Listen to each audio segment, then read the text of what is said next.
പ്രിയമുള്ളവരെ, ഒരുപാട് പ്രതീക്ഷകളുടെയും ദീർഘനാളത്തെ കാത്തിരിപ്പിന്റെയും ശേഷം പിതാവായ ദൈവത്തിന്റെ വാഗ്ദാനത്തിന്റെ പൂർത്തീകരണമായിരുന്നു യേശുനാഥന്റെ മനുഷ്യാവതാരം.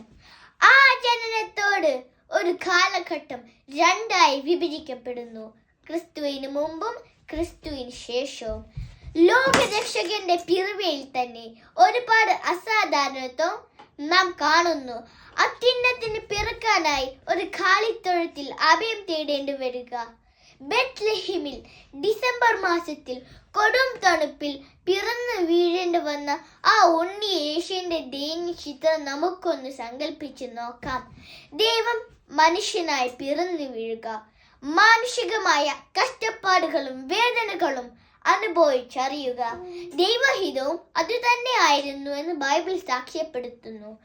ഓരോ ക്രിസ്മസുകളും നമുക്ക് നൽകുന്ന വലിയൊരു പ്രതീക്ഷയുടെ സന്ദേശമാണ്. എവിടെ ജനിക്കുന്നു എന്നതിലല്ല, മറിച്ച് എന്തായി തീരുന്നു എന്നതിലാണ് ഒരു വ്യക്തിയുടെ മഹത്വം നിലനിൽക്കുന്നത്. കൃപ നിറഞ്ഞ മനുഷ്യ മനസ്സുകളിലാണ് ദൈവം പിറക്കുന്നത്. പുൽക്കൂട്ടിൽ പിറന്ന ഉണ്ണി യേശുവിനെ ആദ്യം കാണാൻ ഭാഗ്യം ലഭിച്ചത് പാവപ്പെട്ട ആട്ടിടയന്മാർക്കായിരുന്നു. അതെ, ക്രിസ്മസ് നൽകുന്ന സന്ദേശം എളിമയുടെ സന്ദേശമാണ്.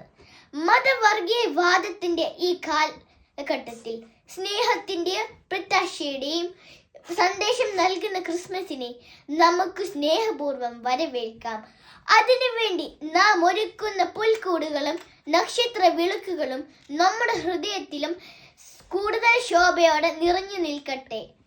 ഏവർക്കും എൻ്റെ ഹൃദയം നിറഞ്ഞ ക്രിസ്മസ് ആശംസകൾ നേർന്നുകൊണ്ട് ഞാൻ എൻ്റെ ഇളയ വാക്കുകൾ ഉപസംഹരിക്കുന്നു. നന്ദി, നമസ്കാരം.